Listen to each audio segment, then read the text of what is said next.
ஆண்டவராக இயேசு கிறிஸ்துவின் நாமத்தினாலே மீண்டும் ஸ்பிரிச்சுவல் சயின்ஸ் ஆன்மீக அறிவியல் என்ற நிகழ்ச்சியை நம்ம சந்திப்பதில் மிகுந்த சந்தோஷம்.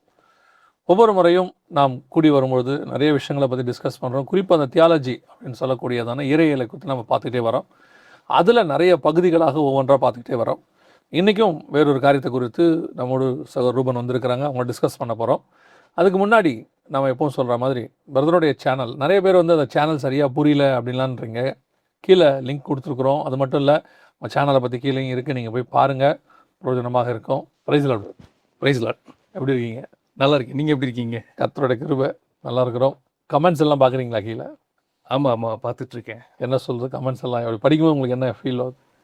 காட்ஸ் கிரேஸ், அவங்களுக்கு காட்ஸ் ஸ்பிரிட்டோட கைடன்ஸில் அது போய் ரீச் ஆகுதுங்கிறது எனக்கு புரியுது. நிறைய பேர் நிறைய கரெக்ஷன்ஸ்லாம் சொல்கிறாங்க, இப்படி பண்ணலாம் அப்படி பண்ணலாம் நல்லாயிருக்கும் அப்படிலான்றாங்க. வருகிற நாட்கள் அந்த கரெக்ஷன்ஸையும் பண்ணலாம் நான் யோசிக்கிறேன். நீங்கள் என்ன நினைக்கிறீங்க? அதாவது தேவைப்படுற கரெக்ஷன்ஸை மட்டும் பண்ணிட்டா போதும் நினைக்கிறேன். ரொம்ப சந்தோஷம். நிறைய பேர் இதை பற்றி நிறைய விஷயம் டிஸ்கஸ் பண்ணுறாங்க, அவங்களே பேசிக்கிறாங்க. கமெண்ட்ஸ்குள்ளேயே 2-3 பேர்லாம் ஒருத்தர் கேட்கறதுக்கு இன்னொருத்தர் பதில் சொல்கிறாரு. நல்லா இருக்குது அதை பார்க்குறதுக்கு. சரி, இப்போ நம்ம நேராக நிகழ்ச்சிக்கு போவோம். இன்றைக்கி எதை பற்றி நம்ம பார்க்க போகிறோம்? So praise lord, thank you so much for your invitation once again. So last எபிசோட்லேருந்து நம்ம என்ன பார்த்தோங்கிறத ஒரு சின்ன ஒரு ப்ரீஃப் மட்டும் பார்த்துட்டு அதுலேருந்து நம்ம லாஸ்ட் எபிசோடில் நம்ம என்ன பார்த்தோம் அப்படின்னா, எப்படி ஆண்டவர் வந்து பிசாசனுடைய தலை நசுக்குனாரு, ஏன் பாவம் மன்னிக்கப்படுறதுக்கும் அவன் தலை நசுக்கப்படுறதுக்கும் என்ன சம்மந்தம் இருக்குது, அவர் எப்படி சட்டப்படி அவன் வந்து கடவுளை கொண்ட பழியை சுமக்கிறதுக்கு ஏதுவாக அவனை நடத்திட்டாரு அப்படிங்கிறதெல்லாம் வச்சு பேசணும். இதில் நான் புரிஞ்சுக்கிட்டது, அவனுக்கு வந்து முழு ரிடம்டிவ் பிளான் அவனுக்கு பிசாசுக்கு தெரிஞ்சிருக்குமான்னு கேட்டால் கட்டாயமாக தெரிஞ்சிருக்காது. அந்த ரெச்சிப்பினுடைய ரெச்சிப்பை எப்படி ஆண்டவர் கொண்டு வர போகிறார் மனுஷங்களுக்கு அப்படிங்கிறது கொஞ்சம் தான் அவனுக்கு புரிஞ்சிருக்குமே ஒழிய, அதுக்கு மேலே அவனுக்கு புரிஞ்சிருக்கிறதுக்கு வாய்ப்பு இல்லைங்கிற மாதிரி தான் நான் யோசிக்கிறேன். நிறைய பேர் என்ன நினைக்கிறாங்கன்னா, பிசாசுக்கு எல்லாமே தெரியும் அப்படின்ட்டு. ஒரு விஷயம் வந்து நான் வேதத்தை வச்சு நான் எப்படி பார்க்குறேன்னா, இப்போ ஒரு உதாரணத்துக்கு நான் சொல்கிறேன். இயேசு வந்து பெத்லகேமில் பிறந்துட்டார். அது யாருன்னு தெரியாததுனால தானே எல்லாரையுமே சேர்த்து மொத்தமாக கொள்கிறான். அப்போ இயேசுவை பற்றின பிளான் தெரிஞ்சிருந்தால் இயேசுவை மட்டும் அவங்க கொண்டு இருப்பான் இல்லையா? அப்போது பிசாசுக்கு வந்து கர்த்தர் எல்லாத்துக்கும் லிமிட் வச்ச மாதிரி அவனுக்கும் ஒரு லிமிட் வச்சுருக்கிறார். அவன் வந்து அன்லிமிட்டெட் அக்சஸ்லலாம் அவன் கிடையாது. நான் எப்பவும் நம்ம ஆட்களை பார்த்து நினைப்பேன், இவங்க வந்து பிசாசுக்கு ரொம்ப இவங்க பவர் கொடுத்து வச்சுருக்காங்க. அவன் அப்படி செய்வான் இப்படி செய்வான். நீங்கள் அன்றைக்கி ஒரு எபிசோடில் அழகாக இருந்துச்சு, அவனும் சட்டத்திட்டத்துக்கு உட்பட்டு தான் வேலை செய்ய முடியும். ஆமாம் இல்லையா? சட்டத்துக்கு இதாக செய்ய முடியாதுல்ல. அதே மாதிரி தான் இந்த விஷயத்தை பொறுத்த வரைக்கும் பார்க்கும்பொழுது எந்த ஒரு காரியமும் அவனுக்கு 100% தெரிஞ்சிருக்கும். சிம்சோனுடைய முடிவு விஷயத்தை நீங்கள் எடுத்துக்கங்களேன் இல்லையா? அது பெலிஸ்தர் கடைசி வரைக்கும் தெரியல, பிசாசு சொல்லி கொடுத்துருக்கலாம்ல இல்லையா? ஸோ காட் வந்து ஒரு விஷயத்தை ரிவீல் பண்ணக்கூடாதுங்கிறத சட்டம் வரைக்கும் அவனையும் போட்டு தான் வச்சிருக்கிறார். அப்படி தான் நான் நினைக்கிறேன். பெர்ஃபெக்டாக சொன்னீங்க. இப்போ நீங்கள் சொல்லும்போது இன்னொரு பாயிண்ட் தோணுது. இப்போ அந்த சாஸ்திரிகள் பார்க்க வராங்கல்ல, நட்சத்திரம் தோணுதில்ல, சாஸ்திரிக்கு தெரிஞ்சது கூட இவனுக்கு தெரியல பாருங்க. ஏறுவதுக்கும் தெரியல, பிசாசுக்கும் தெரியல. ஆமாம். அதுக்கப்புறம் தான் ஏரோதாம ஏவி எல்லா குழந்தைங்களையும் கொல்ல வைக்கிறான். அந்த அளவுக்கு தான் அவனுக்கு தெரியுது. காடு ஒரு விஷயத்த மறைக்கணும்னு நினச்சிட்டாருன்னா, அதை உலகத்தில் இந்த என்ன சொல்கிறது, ஆவிக்குரிய மண்டலத்தில் இருந்தாலும் சரி, உலகத்தில் இருந்தாலும் சரி, அதை யாரும் தெரிஞ்சிக்கவே முடியாது. ஆமாம். பிசாசு ஜனங்கிட்ட வந்து தன்னுடைய பவரை ரொம்ப இருக்க மாதிரி காட்டி வச்சுருக்கான்.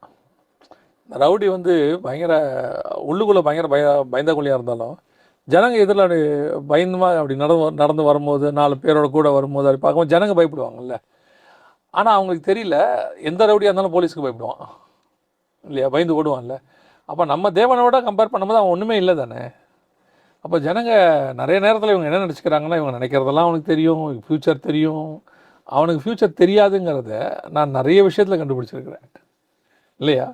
போய் நீங்கள் ஒரு ஜோசியக்கார்ட்ட போய் கேட்டு பாருங்கள், ஃப்யூச்சரை பற்றி 100% சொல்ல முடியுமா? அவங்களால சொல்ல முடியாது. அப்போ அவனுக்கு தெரியாது அந்த பிசாசுக்கு அதை பற்றி.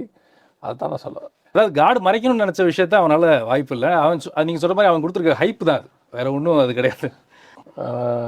பழைய ஏற்பாட்டிலேருந்து நீங்கள் எதை வேணால் எடுத்துக்கிட்டீங்கனாலே, பிசாசுக்கு வந்து நியூ டெஸ்ட்மெண்ட்டில் நடக்கிற எந்த ஒரு விஷயமும் நான் பேசும்போது கூட சொல்லுவோம். என்னென்னா, இயேசு கிறிஸ்துவை கொன்னால் இவ்வளோ பெரிய பிரச்சனை வரும்னு பிசாசுக்கு தெரிஞ்சிருந்தா இயேசு மேலே கையே வச்சிருக்க மாட்டான் அவன். நான் யோசிக்கிறது, இயேசு கிறிஸ்துவ வந்து அவன் சாதாரணமாக எல்லா தீர்க்கதரிசிகளை போல ஒரு தீர்க்கதரிசியாக தேவனுடைய குமாரன் வரைக்கும் தெரியுது, எல்லாமே தெரியுது. ஆனால் இவர் உயிர் தெரிந்து இவ்வளோ பெரியதான பவரை எல்லாருக்கும் கொடுத்துருவாரு, அத்தனை பேர் தலை நசுக்கப்பட்டு நம்ம இப்படி ஆவோன்றத அவன் ஃபீல் பண்ணியிருக்க மாட்டான்னு தான் நான் நினைக்கிறேன். இவரை கொன்னா ஒரு குற்றம் இல்லாத கடவுளை கொன்ன பழி இவன் மேலே வந்து விழுவும், அதுக்கு தண்டனை வரும், இன்ஃபினிட் தண்டனை இவனுக்கு வந்து எலிஜிபிள் ஆயிடுவாங்கிறதெல்லாம் அவனுக்கு தெரிஞ்சிருக்காது. இவன் என்ன யோசிச்சுட்டு இருந்தானா, இவன் போட்ட ட்ராப்பில் அவர் வந்து சிக்கினாருன்னு நினச்சான் ரொம்ப நாள். அவர் 2-3 நாள் கழிச்சு தான் தெரிஞ்சு அவன் போட்ட பிளானில் இவர் வந்து மாட்டல, இவர் போட்ட பிளானில் தான் அவன் வந்து சிக்கினதே அவனுக்கு தெரிஞ்சிருக்கும். நான் ஒரு மெசேஜில் வரும்போது எனக்கு தோணுது என்ன சொன்னா, பிசாசு மாதிரி தர்ம சங்கடமான சூழ்நிலையில் பிசாசு மாட்டிட்டான். என்னன்னா அது அப்போஸ்தலர்கிட்டயும் நடக்கும். என்னன்னா வெளியே இயேசு இருந்தால் ஜனங்களை ரட்சிப்பு நடத்திக்கிட்டே இருக்கிறாரு. சரின்னு சொல்லிட்டு சிலுவைக்கு அமிச்சுன்னா உலகம் ஃபுல்லாக ரட்சிக்கிறாரு.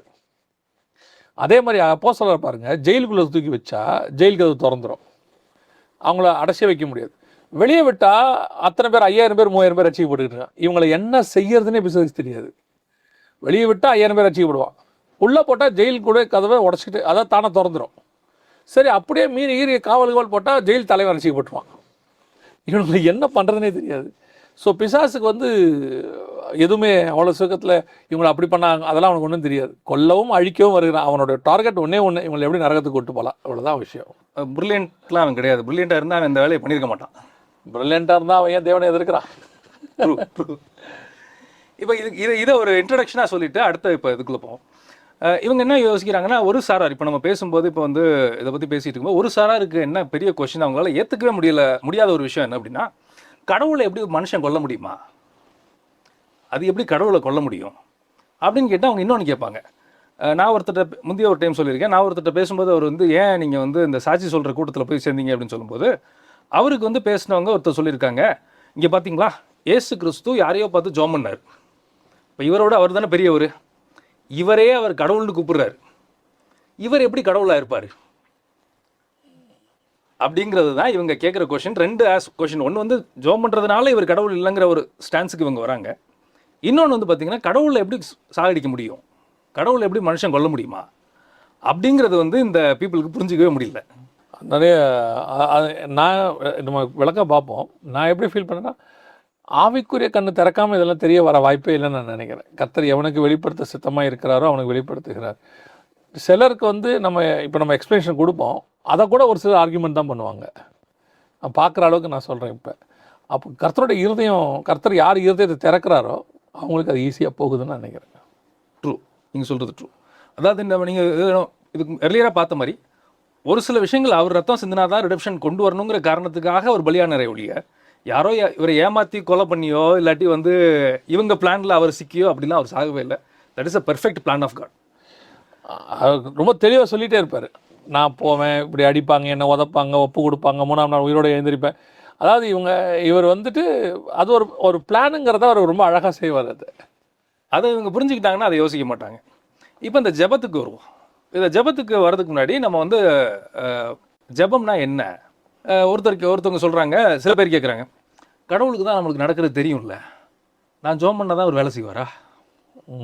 நிறைய பேர் இந்த கேள்வி கேட்டிருக்காங்க. அவருக்கு தான் ஃப்யூச்சரே அவர் கண்ணுக்கு முன்னாடி தெரியுது. அவருடைய டைமுங்கிற கன்ஸ்டன்ட் அவர் கிடையவே கிடையாது நம்மளுக்கு இருக்க மாதிரி. இன்றைக்கி உட்காந்து 100 வருஷம் கழிச்சு என்ன நடக்குங்கிறத அவர் பார்க்க முடியும், எல்லாமே பண்ண முடியும். எதுக்கப்புறம் நான் என்ன ஜெபம் பண்ணணும்னு நினைக்கிறாரு? அது இன்னொரு ஒரு நெக்ஸ்ட் லெவலுக்கு போயிட்டு எங்களை கஷ்டப்படுத்துகிறார் ஆண்டவர். கேட்காம கொடுக்குறது தானே ஒரு அப்பாவோட அழகு, கேட்டு கொடுக்குறோன்னு தான் இவர் சொல்கிறாரு அப்படிங்கிற மாதிரிலாம் எவ்வளோ அறிவுபூர்வமான கேள்வி பாருங்க அப்படிங்கிற மாதிரிலாம் கேட்குறாங்க. ஸோ இதுதான் வந்து இதை நம்ம புரிஞ்சுக்கிறது தான் இப்போ ஃபஸ்ட்டு பார்க்க போகிறோம். இதை புரிஞ்சுக்கிறதுக்கு இதுக்கு முன்னாடி பண்ண இதே ஸ்பிரிச்சுவல் சயின்ஸில் 6th எபிசோடில் இந்த அட்டானமிங்கிறத பற்றி பேசணும். சுயாட்சிங்கிறத ஏன் கொடுத்தாரு, அதுலேருந்து ஆரம்பித்தோம்னா தான் இந்த ஜபங்கிறதுக்கு அடுத்தது நம்ம போக முடியும். இப்போ ரீசெண்டாக ஒன்று நடந்துச்சு. நார்த் கொரியாவில் ஒரு எலெக்ஷன் நடந்தது. கிம் ஜாங் உன் வந்து 99.93% வின் பண்ணிட்டாரு அப்படின்னு சொன்னோன்னா இந்த ஒரு யூடியூப்பில் நான் பார்த்தேன். இந்த ஃபர்ஸ்ட் போஸ்ட்டில் வந்து அவங்க பேசினாங்க, joke of the day. He won with 99.93% of the vote. So who are these brave, mysterious 0.07% people? The internet had a lot.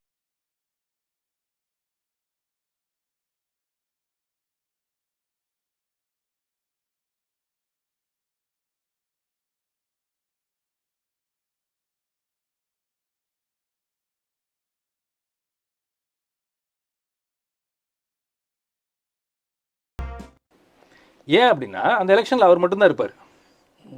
S known இருக்கும். 99.93% மக்கள் அது பண்ணிட்டாங்க. இதில் என்னென்னா அந்த மீதி 0.07 இருக்காங்க இல்லையா, அவன் நிலைமை என்ன ஆச்சு? இல்லை அந்த போஸ்ட்டில் நான் என்ன படித்தேன்னா, அந்த 0.07 இருக்குல்ல, அது யார் முதல்ல, யார் அப்படி ஓட்டு போட்டவன் யார் அப்படின்ற மாதிரி. ஏன்னா அப்படி ஓட்டு போட்டு அந்த ஊரில் உயிரோடு இருக்க முடியவே முடியாதுல்ல. கரெக்டு. அப்படி அந்த போஸ்ட்டில் நானும் பார்த்தேன் அதை. ஸோ இப்போ வந்து இதை வந்து எலெக்ஷன் இவங்க சொல்கிறாங்க. ஆனால் இது எலெக்ஷனான்னு கேட்டால் கிடையவே கிடையாது. ஏன்னா இன்னொரு ஒரு ஆப்போனண்ட்டே அங்கே இருக்க மாட்டார். இவரோட பேர் மட்டும்தான் பேரட்டில் இருக்கும். எஸ்ஸா நோவா, நோண்டு போட்டால் நீங்கள் சொன்ன மாதிரி எத்தனை பேர் உயிரோடு இருக்க முடியும் அப்படிங்கிறது அடுத்த கேள்வி. யார் நோண்டு போட்டாங்கிறதையும் அங்கே கண்டுபிடிக்க முடியும். அந்த மாதிரி தான் அவன் சிஸ்டமே வச்சுருக்கான். இதை பார்த்து உலகமே நகசிச்சு. இதை நம்ம இப்போ வச்சுக்கோ. இதுதான் காட் வந்து மனுஷனுக்கு கொடுத்த அட்டானமி. அந்த கெட்ட மரத்தை ஏன் வச்சாரு, நல்ல மரத்தை ஏன் வச்சாரு அப்படிங்கிறது நம்ம இதுக்கு முன்னாடி நிறைய டைம் பேசியிருக்கோம். இது வந்து சூஸ் பண்ணுறதுக்கு நம்மளுக்கு அதிகாரமே கொடுக்காம அட்டானமியாக மனுஷன் கொடுக்கறதுல மீனிங்கே கிடையாது. சூஸ் பண்ணுறதுக்கு 2 கொடுத்தாதான், அது வந்து எலெக்ஷன்றதே அட்லீஸ்ட் 2 ஆப்போனண்ட்டாவது இருந்தால் தான் ஜனங்கள் வந்து சூஸ் பண்ணுறதுக்கு ஒரு வாய்ப்பே கிடைக்கும். ஒரே ஒருத்தர் போய் எலெக்ஷன் நின்றுட்டு எஸ்ஸா நோவான்னு போடணும்னா இது வந்து எலெக்ஷன் நடத்துறதுல மீனிங்கே கிடையாது. ஏன் அப்படி நடத்தணும், அது வேஸ்ட் தானே. ஆமாம், அது வந்து மாக்கரி. அதான் உலகமே பார்த்து என்ன பண்ணாங்கன்னா நகைச்சாங்க. அது ஜோக் ஆஃப் தி டேங்கிற மாதிரி தான் நம்ம ஊர் அந்த நியூஸ் ரிப்போர்ட்டர்ஸ்லாம் பார்த்தாங்க. இதே அட்டானமி தான் மனுஷனுக்கு கொடுக்குறாரு. இதே அட்டானமியை கொடுத்ததுனால தான் 2 சாய்ஸ் அவர் வைக்கிறாரு. ஒன்று ட்ரீ ஆஃப் லைஃப், இன்னொரு tree of knowledge of good and evil. அதுக்கு தான் இன்னொன்று பேர் வந்து ட்ரீ ஆஃப் டெத். அதை சாப்பிட்ற நாளில் சாகவே சாவைங்கிறாரு. மரணத்தையும் ஜீவனையும் உங்களுக்கு முன்னாடி கொடுக்குறேன், மரணத்தை சூஸ் பண்ணாதீங்க, ஜீவனை சூஸ் பண்ணுங்கிறாரு. பாவம் செய்கிறவன் இன்னும் பாவம் செய்யட்டும், நீதிமானாக இருக்கிறவன் இன்னும் நீதிமானாக இருக்கட்டும் ரெவலேஷன் சொல்கிறார். இது அக்ராஸ் தி பைபிள் நம்ம இதை பார்க்குறோம். இது என்ன, இதோட ஃபவுண்டேஷன் என்னன்னு பார்த்தீங்கன்னா, we are in the image of God. Image of காடுங்கிறது அட்டானமி. அந்த அட்டானமியை இமேஜ் ஆஃப் காடுங்கிற ஸ்டேட்மெண்ட்டில் தான் நம்ம டிரைவ் பண்ணுறோம். நம்மளுக்கு 100க்கு 100 சுயாட்சி, என்னை ஆண்டு கொள்கிற அதிகாரத்தை என் கையில் கொடுத்துருக்காரு. இப்போ ஏன் இதை நம்ம இங்கே பேசுகிறோம் அப்படின்னு யோசிக்கும்போது இப்போ கொஷின் கேட்பாங்க. இப்போ நீங்கள் வந்து ஜெபத்துக்கும் இதுக்கும் என்ன சம்மந்தம் அப்படின்னு கேட்கும்போது, ஜெபம்னா என்ன அப்படிங்கிற டெஃபினேஷனை ஃபஸ்ட்டு பார்த்துருவோம். பிலிப்பியர் 4:6 பார்ப்போம். நீங்கள் ஒன்றும் கவலைப்படாமல் எல்லாவற்றையும் குறித்து உங்கள் விண்ணப்பங்களை ஸ்தோத்திரத்தோட கூடிய ஜெபத்தினாலும் வேண்டுதலினாலும் தேவனுக்கு தெரியப்படுத்துங்கள். இது எனக்கு தெரிஞ்ச வரைக்கும் இது வந்து one of the primary definitions of prayer. Prayer என்றால் என்ன, ஜெபம்னா என்னன்னு நம்ம ஒருத்தர் கேட்டார் அப்படின்னா கடவுளுக்கு நான் தெரியப்படுத்துறது. இப்போ அடுத்த கொஸ்டின் வரும், ஏன் நான் சொல்லி தான் அவருக்கு தெரியுமா, சொல்லாமலே அவருக்கு தெரியுமே அப்படிங்கும்போது, அப்போ இன்னும் கொஞ்சம் இந்த டெஃபினேஷன் அவன் ஃபைன் பண்ணும்போது கடவுளுக்கு என்னுடைய தேவையை நான் சொல்கிறது தான் ஜெபம். அவருக்கு தெரியும், ஆனால் நான் சொல்கிறதுக்கு பேர் தான் நம்ம ஜெபம் அப்படின்னு இந்த வசனத்தை வச்சு நான் புரிஞ்சுக்கிறேன். இப்போ இதில் என்ன கொஸ்டினா, இது எதுக்கு தெரியணும், நான் எதுக்கு சொல்லணும் அப்படின்னு கேட்கும்போது, இந்த அட்டானமின்னு நம்ம ஒன்று பேசணும் இல்லையா, தன்னாட்சி சுதந்திரம். தன்னாட்சி சுதந்திரத்தோட இன்னொரு பரிமாணம், இன்னொரு டைமென்ஷன் நம்ம யோசிக்கும்போது, என்னுடைய விருப்பம் இல்லாமல் காடால் எனக்கு ஒன்று செய்யவே முடியாது, செய்யக்கூடாது. அதுதான் நம்ம வெளிப்படத்தில் பார்ப்போம். 3:20 பார்ப்போம். இதோ வாசற்படியில் நின்று தட்டுகிறேன், ஒருவன் என் சத்தத்தை கேட்டு கதவை திறந்தால் அவனிடத்தில் நான் பிரவேசித்து அவனோடைய போஜனம் பண்ணுவேன், அவனும் என்னுடைய போஜனம் பண்ணுவான். காடு எது கதவை தட்டணும்? அவர் தான் எல்லாருடைய இருதயத்தில் வந்து சந்திரிக்கலாமே, ஏன் வந்து கதவை தட்டணும்? ஏன் அப்படின்னா நம்மளுக்கு இந்த டெஃபினேஷன், இந்த அட்டானமிங்கிற டெஃபினேஷன், தன்னாட்சி சுதந்திரங்கிற டெஃபினேஷன் வச்சு பார்க்கும்போது என்னுடைய விருப்பம் இல்லாமல் என் லைஃபுக்குள்ளே வந்து தலையிடுறதுக்கு ஒரு உரிமை கிடையாது. ரொம்ப ஒரு 2-3 இடத்துல நீங்கள் கவனிச்சு பார்த்தீங்கன்னா, ஒரு குஷ்டரோகி வரும்போது கேட்பார், நான் உனக்கு என்ன செய்ய வேண்டும் என்று இருக்கிறாய் அப்படின்னு. ஒரு பார்வை இல்லாதவர் வந்து கேட்பார், தாவீதின் குமாரனை எனக்கு இறங்கும், உனக்கு என்ன வேண்டும் அப்படிம்பார். ஏன் அவருக்கு தெரியாதா, அந்த இடத்துல அவருக்கு என்ன வேணுன்றது தெரியாதா அப்படின்னு பார்க்கும்பொழுது அவனுக்கு வந்து 2 சாய்ஸ் இருக்குது அந்த இடத்துல. நான் பார்த்த வரைக்கும் அந்த இடத்துல அவன் என்னை பொறுத்த வரைக்கும் அந்த பர்த்திமை வந்து ஒரு அற்புதமான பார்வையற்றவர். ஏன் அப்படின்னு கேட்டால், அது வரைக்கும் போன யாருக்கிட்டேயும் ஒரு பார்வை கேட்டிருக்க மாட்டார், எல்லாத்தையும் காசு தான் கேட்டிருப்பார். இயேசுநாதர்கிட்ட மட்டும்தான் பார்வை கேட்டார், காசு கேட்கல. ஸோ ஹீ நோஸ் யாருக்கிட்ட எதை கேட்கணும் அப்படின்னு. அப்படியே இயேசுநாதருடைய இடத்துல இருந்து பார்த்தா எல்லார்கிட்டையும் காசு கேட்டவர் இவர். எங்கிட்ட நீ என்ன கேட்குற, உனக்கு என்ன வேண்டும்? அவன் சொல்ல, எனக்கு பார்வை அடைய வேண்டும். அப்போது உனக்கு என்ன வேணுங்கிறது தெரிஞ்சுக்கிறது உனக்கு இருக்குது, அதை எங்கிட்ட சொல்லணுங்கிறது வந்து சட்டம். நம்ம எதிராளி ஒருத்தர் நிற்கிறான் இல்லையா, அவன் வந்துட்டு என்ன பேசிஸில் இப்போ அவனுக்கு நீங்கள் அதை செஞ்சீங்க, அவன் உங்களை கேட்டானா? அவன் அப்படி கேட்க போகிறதில்ல, சொல்கிறேன், கேட்கவும் வாய்ப்பு இருக்குது. சொன்னால் யோபோடைய விஷயத்தில் சொல்லும் போது அவனை சுற்றி நீர் எல்லாத்தையும் வேலி அடைக்கவில்லையா, அதனால தான் அவன் உங்களை தூஷிக்க மாட்டேங்கிறான், எல்லாத்தையும் எடுத்து பாருங்கள் தூஷிக்கிறானா இல்லையா அப்படின்ற ஒரு சஜஷன் அந்த இடத்துல அந்த குழந்தை வைக்கிறான்ல. அந்த மாதிரி இப்போது இளையகுமாரன் வந்து அப்பா கிட்ட கேட்கும்போது என் சொத்தை கொடுன்னு சொல்லும் போது அப்பா கொடுக்குறார். ஸோ அந்த கேட்க வேண்டும் என்பது வந்து ஒரு சட்டம். அந்த சட்டத்தின் அடிப்படையில் தான் நான் உனக்கு அதை கொடுக்க முடியும். உங்களுக்கு என்ன தேவை என்பதை பரமபிதா அறிந்திருக்கிறார். எனக்கு தெரியும் எனக்கு. பட் உன் தேவை என்பதை நீ டிசைட் பண்ணணும். உனக்கு வந்து கார் வேணுமா இல்லை பரலோகம் வேணுமாங்கிறத நீயே டிசைட் பண்ணிக்க. அதை பரலோகத்துக்கிட்ட நம்ம கேட்கும் பொழுது எதிராளியாலேயோ பங்காளியாலேயோ அதை வந்து என்ன செய்ய முடியாது, நம்மளை எதிர்க்க முடியாது. அவனே கேட்கல பரலோகம், எதுக்கு அவனை கொடுத்தீங்கன்னு கேட்டால் நான் அதை அப்படி தான் பார்க்குறேன் இந்த இடத்துல. பெர்ஃபெக்டாக சொன்னீங்க. இதுதான் இந்த சட்டம். இப்போ இந்த அட்டானமிங்கிறது இதுதான் வந்து லா ஆஃப் காடோட இம்ப்ளிகேஷனில் ஒன்று. அட்டானமிங்கிறது மனுஷனுக்கு கொடுத்துருக்காரு. ஏன் விருப்பம் இல்லாமல் என்கிட்ட அவர் வேலை செய்யக்கூடாது. ஸோ அப்படி கேட்குறது தான் ப்ரேயர். அப்படி கேட்குறது தான் ஜெபம். சட்டப்படி, கடவுளுடைய சட்டப்படி என் விருப்பத்தை கடவுள்கிட்ட போய் நான் சொல்லி தெரியப்படுத்தி அதை வாங்கி அவர் ரெக்கார்ட் பண்ணிவிட்டு எனக்கு தேவையானதை செய்கிறார். இதுதான் சட்டப்படி அவர் செய்ய முடியும். பத்சேபால் பார்க்க வராங்க இல்லையா தாவீதை, வரும்போது தாவீது பத்சேபால் ஒரு கேள்வி கேட்பார், உனக்கு என்ன வேண்டும் அப்படிம்பார். ஒரு மனைவி கணவனை பார்க்க வரும்பொழுது அந்த கேள்வி அவருடைய அவசியமே இல்லை. ஒரு ரூம்குள்ளே மனைவி வராங்க, அவர் இப்போ உடம்பு சரியில்லாமல் இருக்கிறாரு, பார்க்க வராங்க, என்ன வேண்டும் அப்படின்னா, நான் ஏன் உங்களை பார்க்க வரக்கூடாதா அப்படின்னு தான் இப்போ இருக்கவங்களாம் கேட்பாங்க. ஏன் உங்கள் ரூமுக்கு நான் வரக்கூடாதா அப்படின்னு தான் கேட்பாங்க. ஆனால் ராஜாவை பார்க்க வரும்பொழுது அது வந்து ஒரு புரோட்டோகால், அதான் சட்டம். இப்போ அந்த அம்மா வந்தது சாலமோனை ராஜா பார்க்கறது, அது ஒரு ஜெபம் இருக்குங்க. அந்த ஜெபத்தை கேட்கும்போது ராஜா கிட்ட வரும்பொழுது அது கணவனாக இருந்தாலும் அந்த சட்டத்தின்படி தான் கேட்க வேண்டும். அதை அதன் அடிப்படையில் தான் இது வருதுன்னு நான் நினைக்கிறேன் இல்லையா? எக்ஸாக்டாக சொன்னீங்க. ஸோ இப்போ என்னென்னா, ஒருவேளை இப்போ நான் ஜெபம் பண்ணாமல் இருக்கேன் அப்படிங்கிறதுக்கு என்ன அர்த்தம்னா, என் விஷயத்தில் நீங்கள் தலையிடாதீங்கிறத நான் இன்டைரக்டாக சொல்கிறேன். நான் ஜெபம் பண்ணாமல் இருக்கிறேன், நான் ஜெபம் தேவையில்லைன்னு நினைக்கிறேன், நான் எதுக்கு ஜெபம் பண்ணுற மாதிரி நம்ம நிறைய கேட்குற மாதிரி கேட்குறதுக்கு அர்த்தம், இன்டைரக்ட் இம்ப்ளிகேஷன் என்ன அப்படின்னா, என் விஷயத்தில் நீங்கள் தலையிடாதீங்க, என் விஷயத்தை எனக்கு பார்த்துக்க தெரியும் அப்படிங்கிறதா இன்டைரக்டாக நம்ம சொல்கிறோம் ஜெபம் இல்லாமல். குடும்பத்தில் வரும்போது ஃபேமிலியில் மாமனார் மாப்பிள்ளைக்கு எதுவும் கேட்காம செஞ்சுருவார். நாளைக்கு ஒரு பிரச்சனை வரும்போது, நான் அன்றைக்கி உனக்கு பைக் வாங்கி கொடுத்தேனேண்ணா, நான் உன்னை கேட்டேனாம்பார். அது கொஸ்டின் ஒன்று வரும் இல்லை, நானாக கேட்டேன், அவராக தானே செஞ்சார், எடுத்துகிட்டு போய் சொல்கிறேன், நான் உனக்கு கேட்கல. இந்த பதில் வர நிறைய வாய்ப்பு இருக்குது.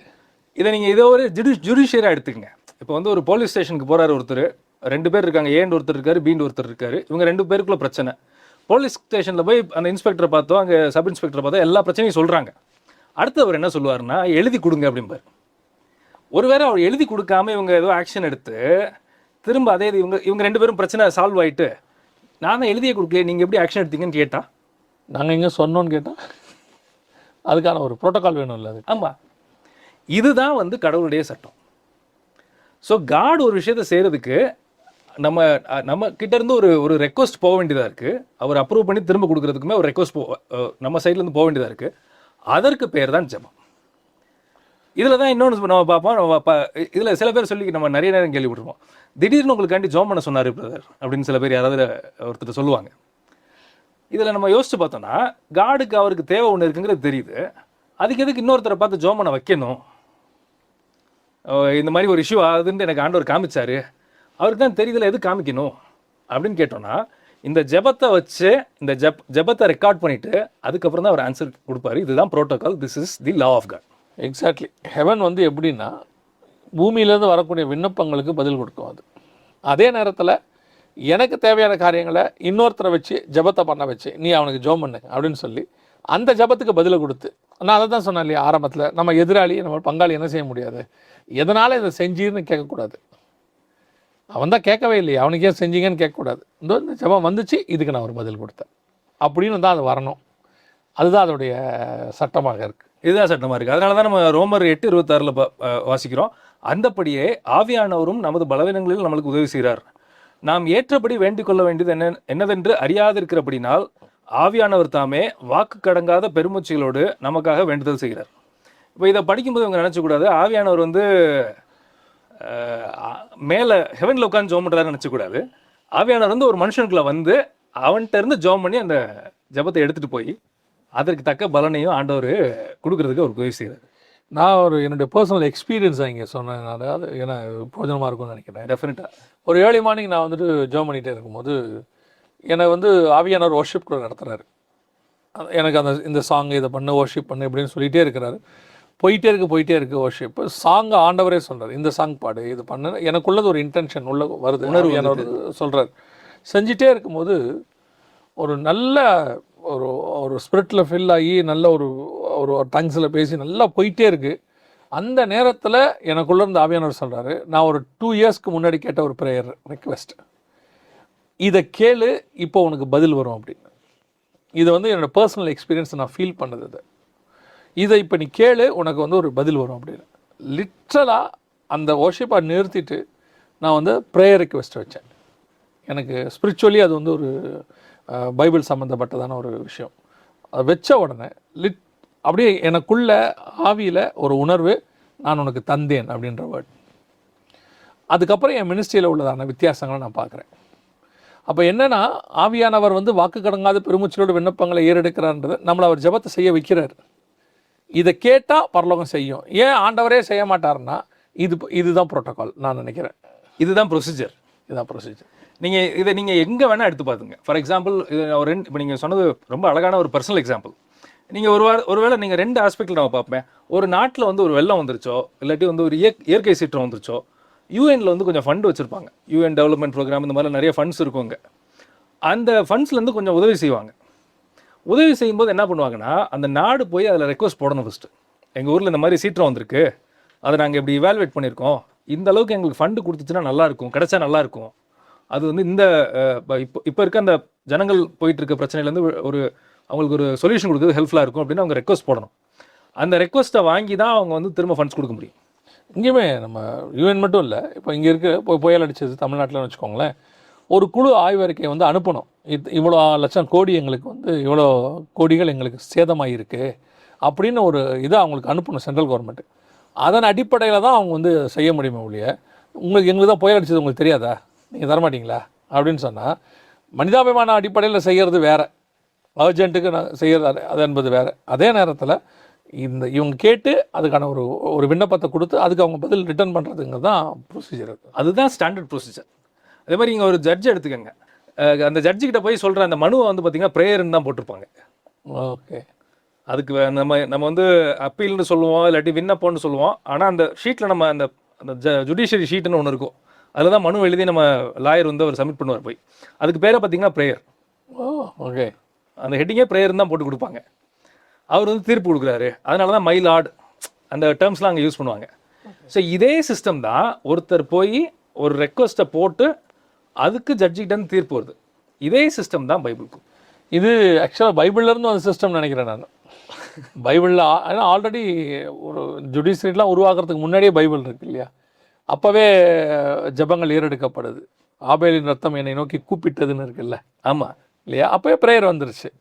அதுக்கப்புறம் நோவா காலத்தில் ப்ரேயர்ஸ் இருக்குது, அந்த ப்ரேயரை எப்படி ஏறெடுக்கணும்னு ஒரு ப்ரொசீஜர் இருக்குது. ஸோ அதுக்கப்புறம் தான் ஜுடிஷியரி வருது, எல்லாமே வருது.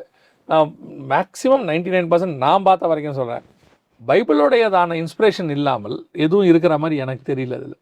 ஆமாம், இந்த நேரத்தில் நான் இன்னொன்று சொல்லணும்னு நினைக்கிறேன். இப்போ ஒரு ப்ரோக்ராம் நீங்கள் புதுசாக ஆரம்பிச்சிருக்கீங்க, வார்த்தையே வெல்லும் அப்படின்ட்டு. அதில் இந்த பாயிண்ட்ஸ் நிறைய டிஸ்கஸ் பண்ணிங்க. பைபிளில் சொல்லப்பட்ட சட்டங்களும் விதிகளும் இப்போ தான் கண்ணுக்கு முன்னாடி ஜுடிஷியலாக, அதாவது இல்லாட்டி நம்ம டெமோக்ரஸிங்கிற சட்டத்திட்டங்களுக்கு உட்பட்டு இப்போ தான் அது நடைமுறைக்கே வருது. எஸ்பெஷலி பெண்கள் கொடுக்குற சம உரிமையாகட்டும், இதெல்லாம் வந்து பார்த்திங்கன்னா ஆயிரக்கணக்கான வருஷத்துக்கு முன்னாடியே பைபிளில் டிக்டேட் பண்ணி வச்சுருக்காரு ஆண்டவர். ஆமாம், அதாவது எல்லாத்துக்குமே பைபிள் தான் இன்ஸ்பிரேஷனாக இருக்குது. எதை எடுத்தாலுமே அதுக்கு ஒரு பைபிள் தான் இன்ஸ்பிரேஷனாகவே இருக்குது. கண்டுபிடிப்புகளாக இருக்கட்டும், லாஸாக இருக்கட்டும், அல்லது வந்து ஃபேமிலிஸாக இருக்கட்டும், அல்லது வந்து ஒரு மோட்டிவேஷனாக இருக்கட்டும், எது வேணால் நீங்கள் எடுத்துக்கிட்டிங்கன்னா பைபிள் இன்ஸ்பிரேஷன் இல்லாமல் அதுக்கு பின்னாடி ஒன்றும் இல்லை அப்படின்னு நான் பார்க்க முடியுது. இதில் ட்ரூ, நீங்கள் சொல்கிறது ரொம்ப உண்மை. ரொம்ப சந்தோஷம். இந்த ப்ரேயருக்கான டெஃபினேஷன் ரொம்ப நல்லா இருந்தது. அதோடு கூட அது ஏன் செய்யணும் அந்த ப்ரோட்டோகால். இப்போ இதோட இந்த எபிசோட் முடிக்கணும். வேறு இன்னும் வேறு எதுவும் பாயிண்ட்ஸ் இதில் இருக்கா? இதில் ஒரு பாயிண்ட் வந்து நெக்ஸ்ட் எபிசோடில் நம்ம கண்டினியூ பண்ணுவோம். இப்போ இது வந்து ஜெபத்தினுடைய டெஃபினேஷன், ஜெபம் ஏன் பண்ணணும், பண்ணலைன்னா அதுக்கு அர்த்தம் என்ன, இது எல்லாமே நம்ம பார்த்தோம். ஆவியானவர் நம்மளுக்கு எப்படி ஹெல்ப் பண்ணுறாங்கிறது பார்த்தோம். நம்ம ஆரம்பிக்கும் போது ஒரு கொஸ்டினோட ஆரம்பித்தோம், ஏசு கிறிஸ்து எதுக்கு ஜெபம் பண்ணார்? ஆமாம், அந்த கேள்வி நிறைய பேர் கேட்பாங்க. ஆமாம், ஏசு கிறிஸ்து ஏன் ஜெபம் பண்ணார், ஏசு கிறிஸ்து யாருக்கிட்ட ஜெபம் பண்ணார், இந்த மாதிரி நிறைய கேள்விகள்லாம் இருக்குது. ரொம்ப சந்தோஷம். அதை பற்றி நம்ம வந்து அடுத்த எபிசோடில் காட்ஸ் வில்லிங் கண்டினியூ பண்ணலான்னு பார்க்குறேன். கண்டிப்பாக பிரதர், நாங்களும் வெயிட் பண்ணுறோம் அதுக்காக. ரொம்ப சந்தோஷம். தொடர்ச்சியாக ஸ்பிரிச்சுவல் சயின்ஸ் இந்த ஆன்மீக அறிவியல் நிகழ்ச்சியை தொடர்ந்து பாருங்கள், நிறைய பேருக்கு தெரியப்படுத்துங்க. அவங்களுடையதான இறையியல் வாழ்க்கை, அவங்களுடைய அறிவு, அந்த இறையியல் அறிவு பெற்றுக்கொள்வதுக்கு அது ரொம்ப பிரயோஜனமாக இருக்கும். நான் ஏற்கனவே சொன்ன மாதிரி பிரதருடைய வைஸோ பைபிள் அந்த சேனலில் இது வருது. நிறைய பேர் அது ரொம்ப குட்டியாக இருக்குதுன்னு சொன்னீங்க. இப்போ நாங்கள் ஃபாண்ட் இன்க்ரீஸ் பண்ணியிருக்கோம், அதையும் பாருங்கள். அதோடு கூட இது HLM YTV ரெண்டுத்துலேயுமே வரும். தொடர்ச்சியாக பாருங்கள். எங்கள் ஊழியங்களுக்காக ஜெபித்துக் கொள்ளுங்கள். கர்த்தர் சித்தமானால் வருகை தாமதிக்குமானால் மீண்டும் உங்களை சந்திக்கிறோம். God bless you. Thank you bro. Thank you so much.